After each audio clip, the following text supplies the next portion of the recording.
My name's Jake. I'm a director at Kite Insights, and I'll be your moderator for this session on business and public policy. When we think about lobbying, some of our minds go to a little bit of a dark place. Suits in shadowy rooms, leaning on our elected representatives. I'm happy to report that this session is going to be an altogether brighter affair. Together, we're going to explore why corporate engagement and advocacy, exercised responsibly and transparently, is essential to driving the social and ecological transformation that our economies and societies urgently need. And we're going to dive a bit deeper into the work that 3 great organizations are doing to help make this a reality.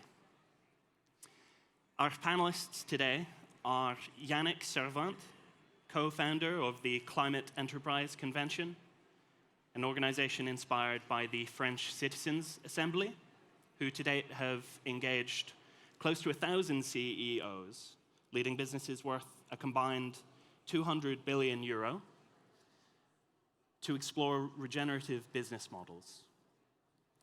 We're also very lucky to have joining us Neyron, the General Director of Mouvement Impact France, an employers organization representing more than 15,000 French companies committed to ecological and social transformation. And finally, we also have Kelsey Beltz, Head of Global Partnerships with the Good Lobby.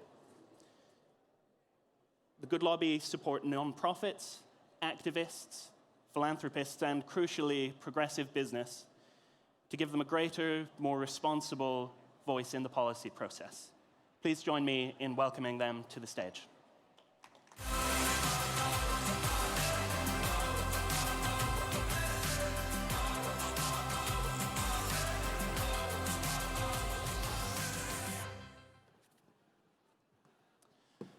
Thanks so much for joining us.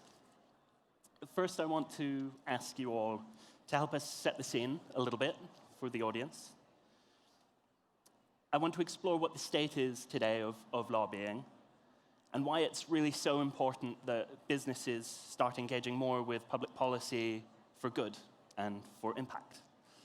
Kelsey, perhaps we can go to you first. I know you're keen to reframe lobbying, show what it can be, and perhaps dispel some of the misconceptions around it.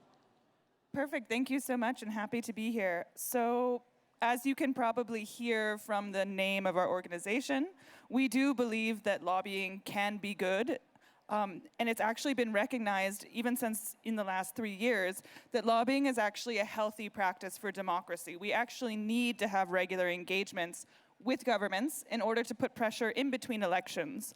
That being said, and somewhat paradoxically, we do see corporate lobbying as actually blocking progress on many of these issues. And so what we're really trying to do, while we're also upskilling civil society and giving them the tools, is also to reflect with corporations about what it means to lobby responsibly, because it's a tool, so it's really about how you do it. And we can train or give resources to civil society all day long, which is what I do for my job. But at the end of the day, if corporate lobbying is not done transparently and ethically, you're basically playing into a system where you're destined to fail. So that's part of why we're trying to explain to NGOs they should lobby, but also explain to corporations that you need to do it in a way that's ethical, transparent, and it's actually better for you in addition to the planet. Thanks so much, Kelsey.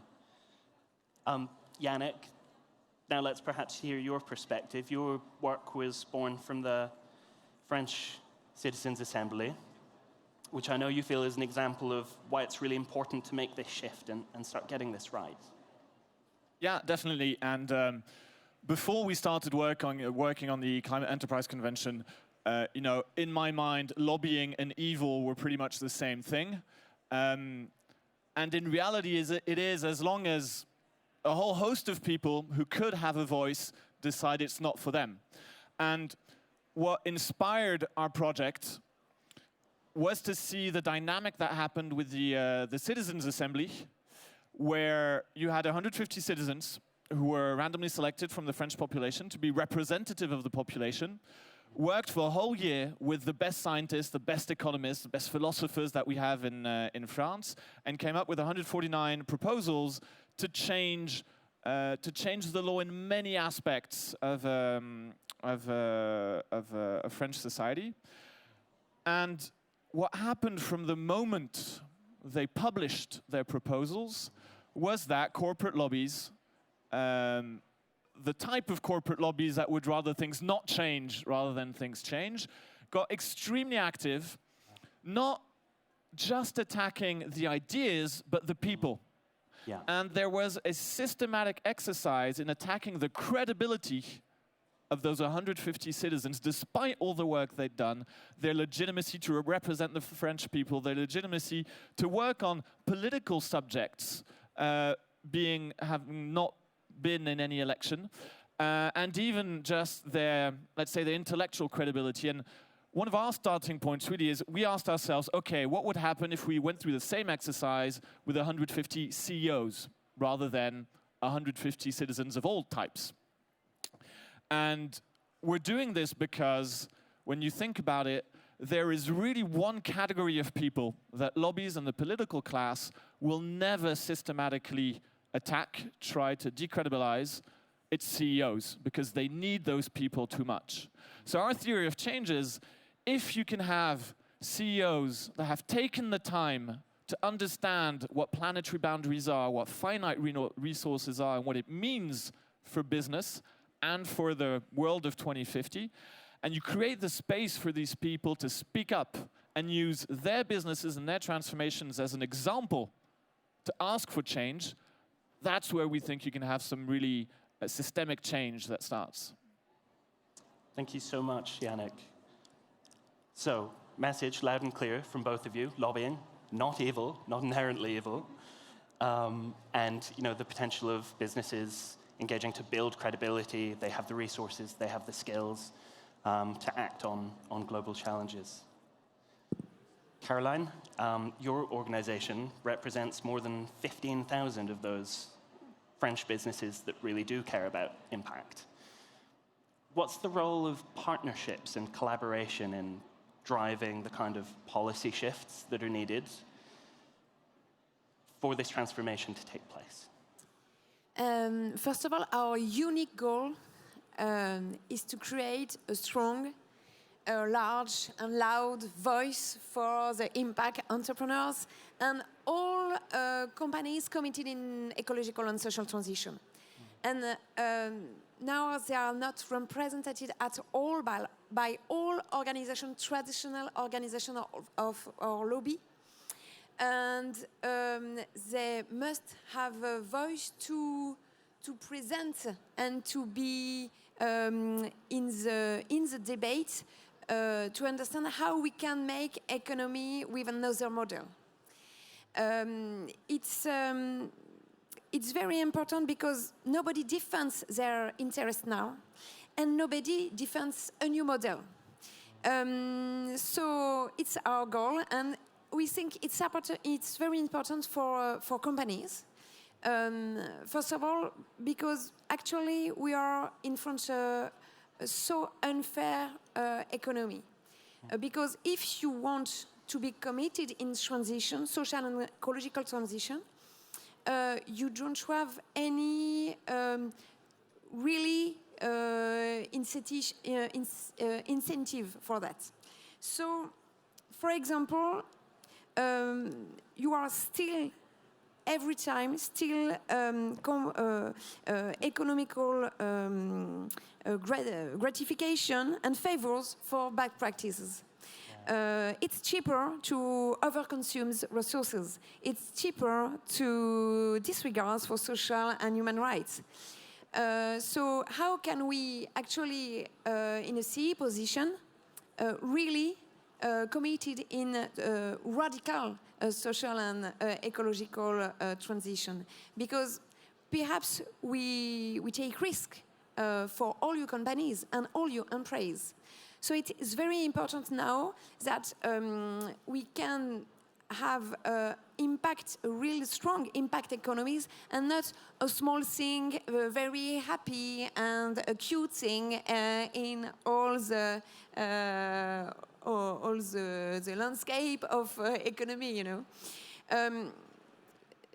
So it's a real strong way for them to scale, because they cannot scale if they can have a new law. And also, yes, so obvious there's no planet B. So if you want to have build a new industry, you can have a strong industry with no resources. So build a strong industry for tomorrow. It's a green industry. So it's important for all companies who want to think about tomorrow.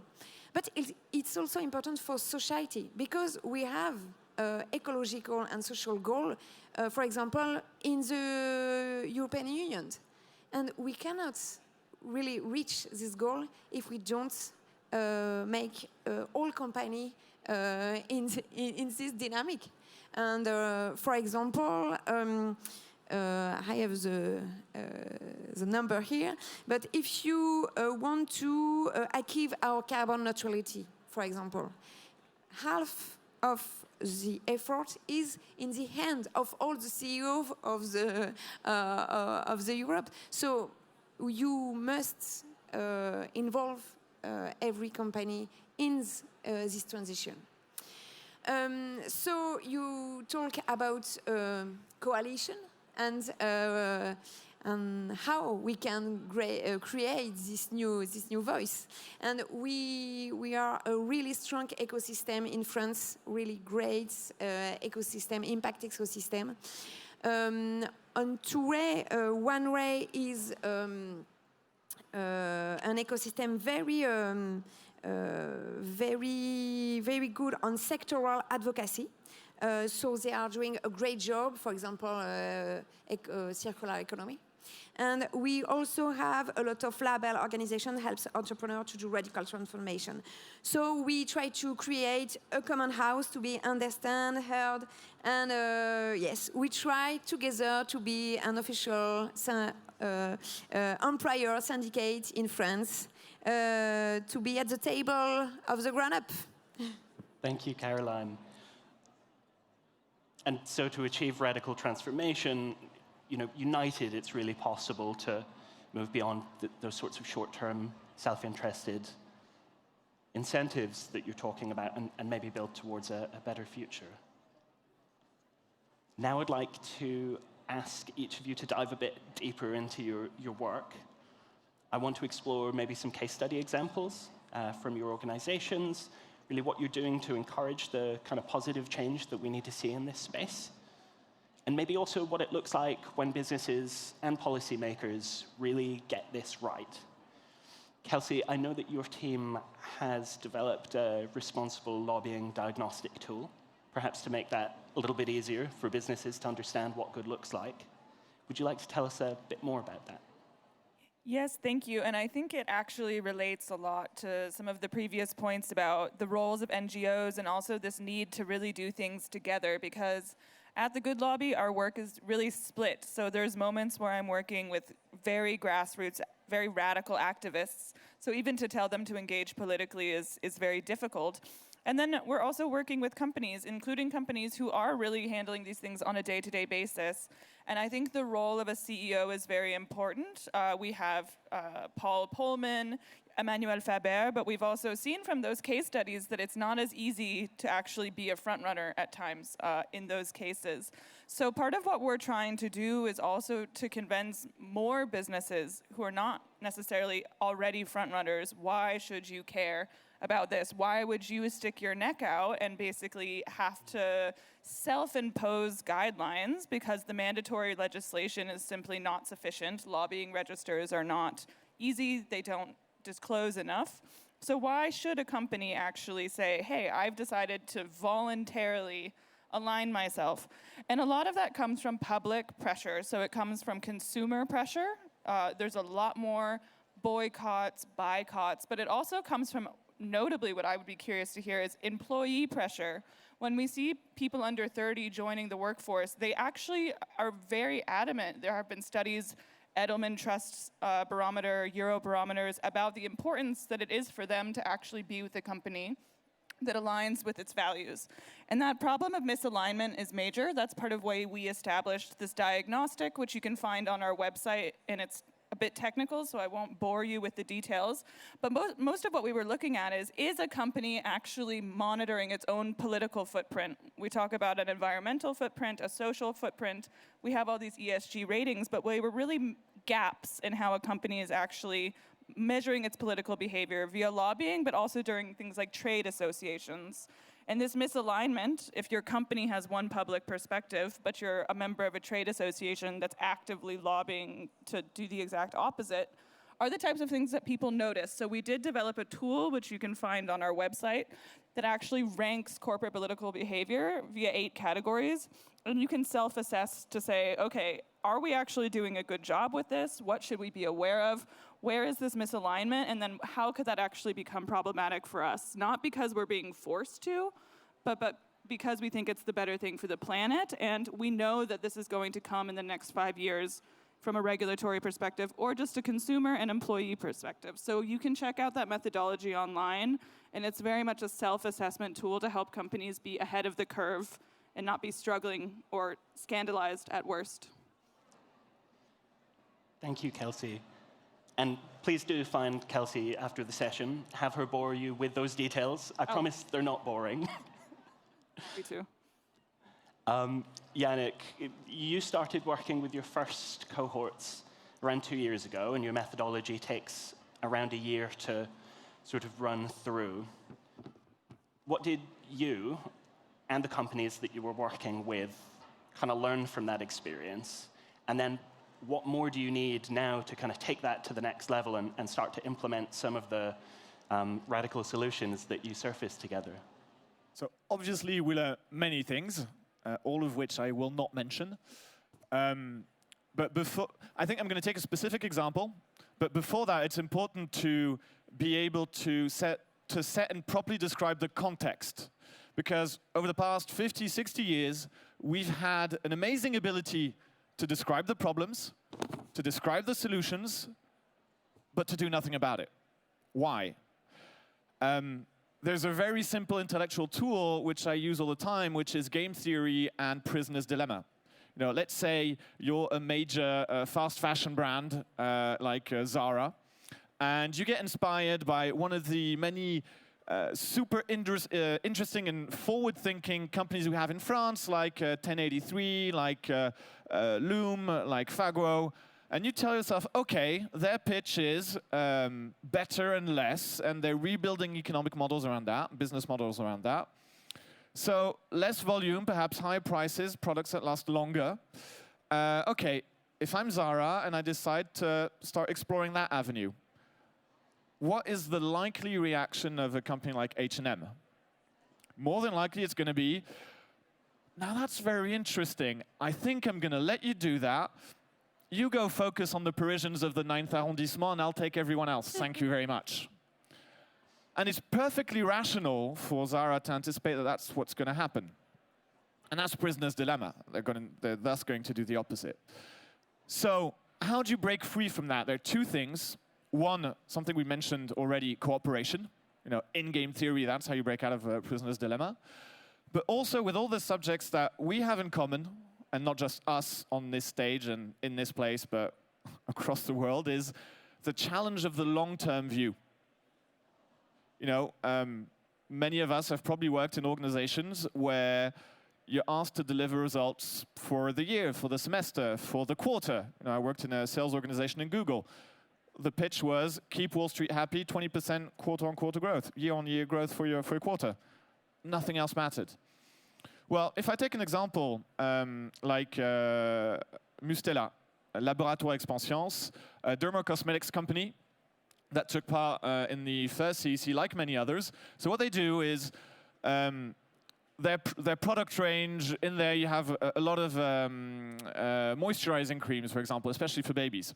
And some of the ingredients in there is going to be avocado that comes from Latin America, and sunflower seed oil that comes from Ukraine. I think you're going to see, you can feel where I'm going with this. 2020, COVID, supply chains worldwide knocked down. 2021, that one boat across the Suez Canal with that one crane trying to scratch it out. 2022, war in Ukraine.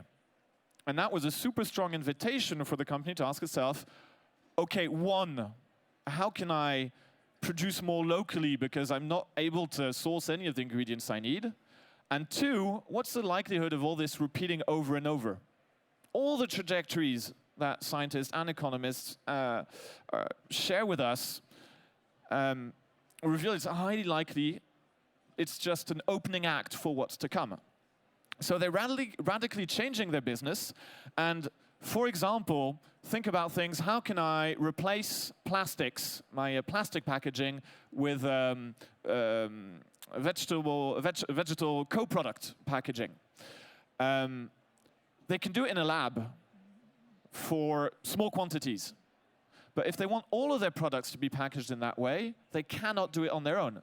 There has to be a whole industry that's created for this, and that necessarily means public money. And in this day and age, we're post-COVID, we're starting to tell ourselves once again, in a cycle, I guess, that money doesn't grow on trees, and we'd rather have to spend less public money. So investing public money in new value chains that are necessary for transitions means taking public money out from somewhere to put it in there. So you can innovate all you want to create low impact, circular, recyclable, everything you want. But if you want to scale solutions, you necessarily need public money. And you have to have politicians and policy thinkers and CEOs who are able to see long-term. And there's one study from, it was a paper chart, a fun chart from the Financial Times. That's kind of antinomic, perhaps, but it was. Which described expressed the net zero objectives of a certain number of big corporations, expressed in the, divided by the time, the average time spent on the job of their CEOs. Top of the list was Lafarge, and their net zero 2050 ambition is for in 13 CEOs' time. Now, what does CEO 1 care about the trajectory? What does CEO 12 care? What is CEO 13 going to say? Why are you blaming me? I've been on the job for 6 months. And it's exactly the same thing in our political spheres. You change ministers. Caroline has met a lot of them. With her, I've met a few since 2020. They change every 18 months. So that is one of the major problems that we're going to have to tackle, the way we look at the long term. Because it's really not for lack of ideas. Thank you, Yannick. Moving beyond that short-termism through collaboration between businesses and public policy to create the kinds of incentives, the kind of groundwork that's going to make that happen. Caroline, I know we have elections coming up here in France and also at the European level. A lot of work that you've done to date has been focused in France, but I understand you have an ambition and you're starting to engage more with companies at the European level too. Tell us a little bit more about that ambition, and also we'd love to hear about the Business for a Better Tomorrow coalition.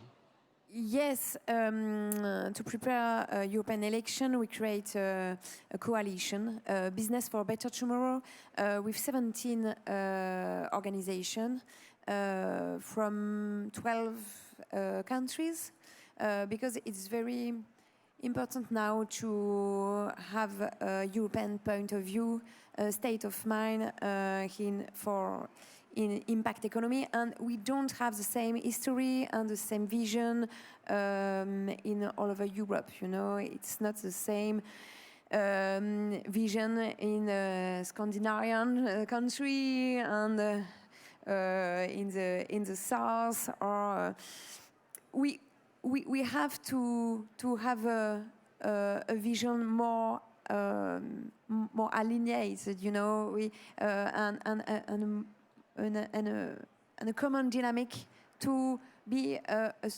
really great interlocutor for the European Commission. And this 17 organization, it's 100,000 companies. It's not nothing. And we can have a stronger voice now.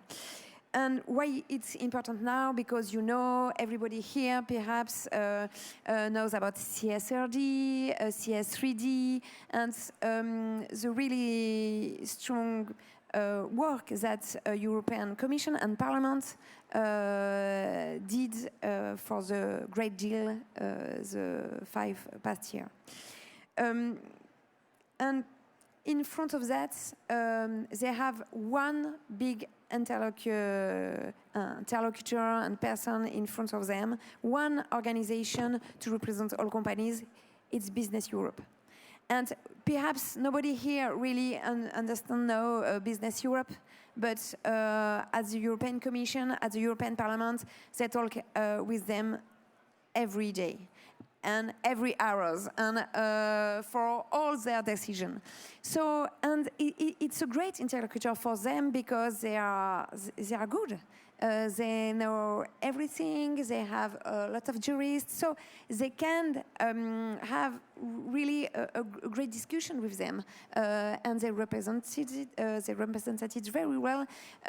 All companies, but all companies in the same model, you know. So it's more important than ever to have a new voice, and especially, actually, we really, everybody wants in the economical leader wants a pause, you know, in French. So it's a step backyard. It's a really strong contestation about all regulation, about all incentives for companies want to make ecological and social transition. So we have to say no. It's not the voice of all enterprise.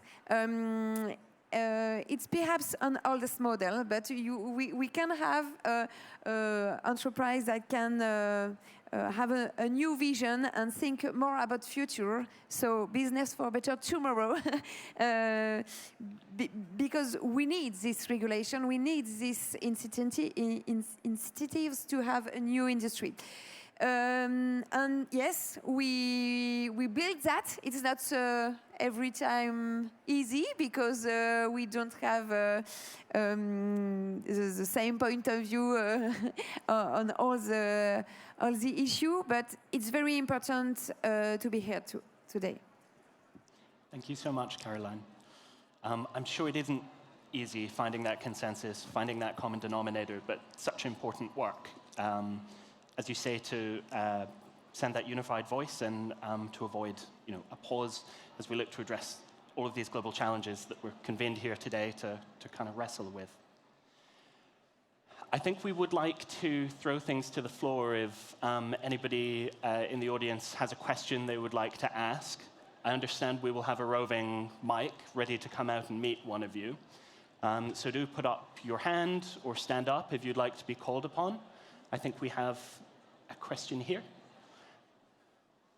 Hello, I have a question for, I'm sorry, I forgot your name, but the man.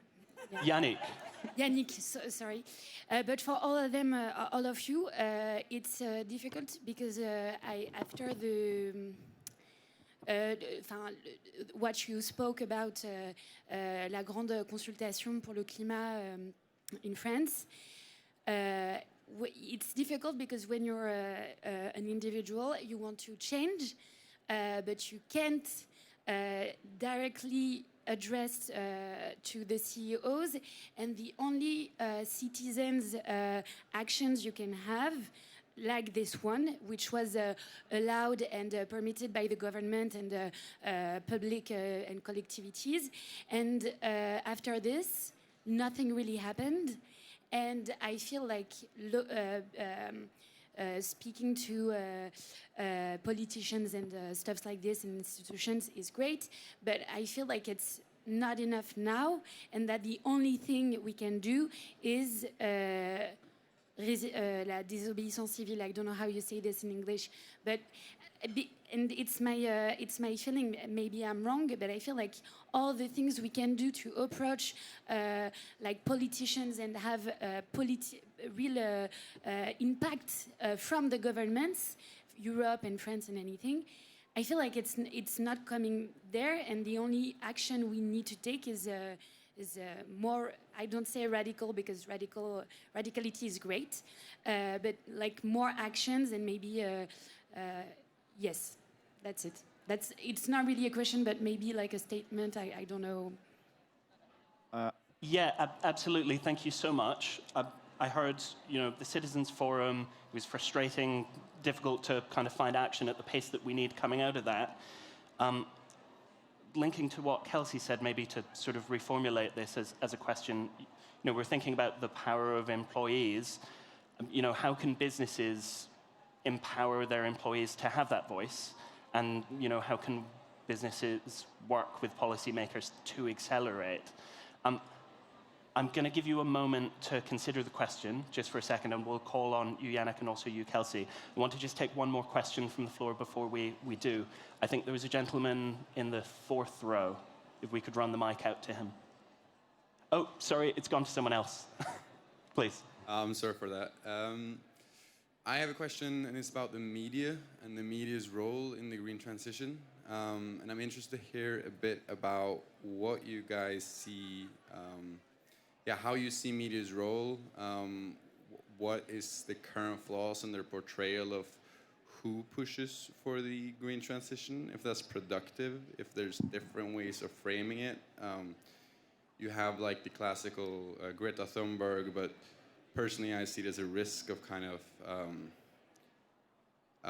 separating the population of who is pushing for it. And yeah, so what measures do you think media and responsibility have to help everybody get unison behind pushing for change? Thank you so much. So the role of media organizations, we're framing up activists as the main people who are driving this. How can we put more of a spotlight on business, on what's happening in that connection with our representatives? I think we'll deal with that first and then come back to the second piece. Would anybody like to put their hand up? Do you have any media organizations within your... Yes, yeah. Yes, because the economic situation of media, it's a question. And perhaps it's a question in your question. Perhaps to start, you talk about disobedience civil, about the power of citizens, and perhaps the choose. And we think we don't have the luck to choose because we are such in a urgency. We think everybody must move and take the power where it is. And perhaps the citizens, some of them want to. Are more in a revolution state of mind, and it's okay because the force it's a point. We see in France that there are perhaps much violence in the debates around ecological and social situation, and we need to understand that perhaps it's a necessity now, but. We think also we have democratic power and we have organization now, and now it's not okay to have organization of CEO only focus on business and never focus on ecological and social issue. And perhaps if everybody with his responsibility and state of mind takes the situation and try to do something, perhaps we can have some results. If we play again a reform against revolution, perhaps it's not. We don't have enough time for that. Just to answer really about the media thing, yes, for us, we see really a great change, and perhaps it's a change now. It's a change because its own of the great economic media in France, Les Echos. So we see they really want to understand. And we think perhaps we have an economical issue about media, and it's not a little problem. We have also very lack of knowledge about ecological and social issue. And we see, we talked yesterday with the CEO of Les Echos, and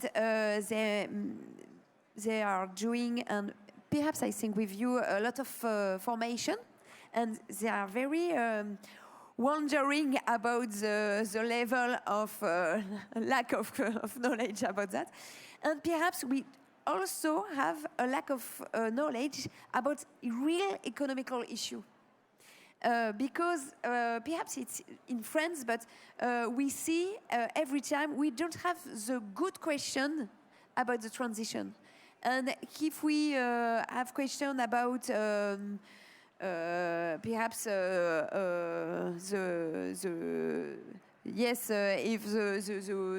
the bottle are they in plastic or in glass? Okay, it's a question. But have really interrogation about the investment of the company. But not all journalists can have the good question to understand really the transformation of the company now. Thank you, Caroline. And we're going to go back to the first question we had, citizen forum. How do we accelerate? How do we, through businesses, empower employees, individuals, and how does closer collaboration with policy help us to accelerate?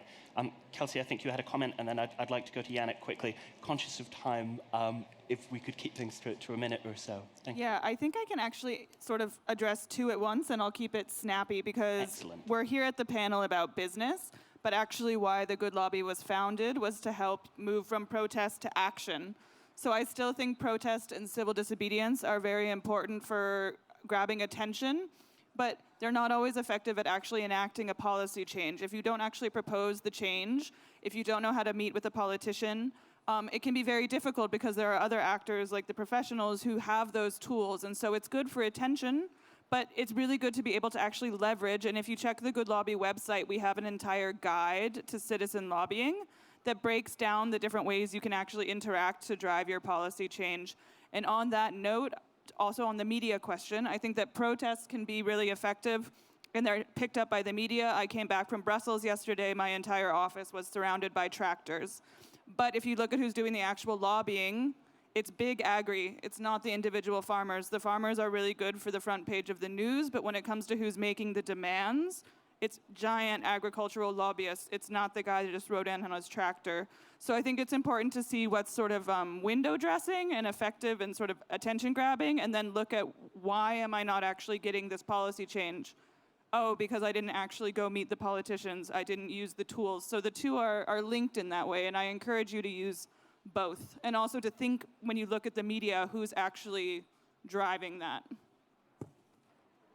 We've got 1 minute and 48 seconds left, so I'll necessarily make it short. Let's chat afterwards if you want. It's again a question of context and understanding who are the players in the game and what are the drivers. You know, in France, there's an idea that's emerged that I like a lot. That's called the triangle of action, to describe the fact that you have your public sector, you have your companies, you have your citizens, and each one of the three has perfectly valid reasons to say it's the other two who should be doing something about it. And you know, when you think about, okay, do we have any power as citizens versus corporate lobbies and versus politicians? Some time ago, I was talking with someone who has had quite a career in the environment ministry, and he was describing discussions of reform coming from, potential reforms coming from the Environment Ministry and how ambitious they should be, where the line should be drawn. And the minister himself, I can't remember which one it was, pushing back on ambitious reforms, opening the window and saying, well, okay, I understand you, but where are the hundreds of thousands of people on the Boulevard Saint-Germain asking for this? I can't see them. So no, that's part of the role, the Gilets jaunes.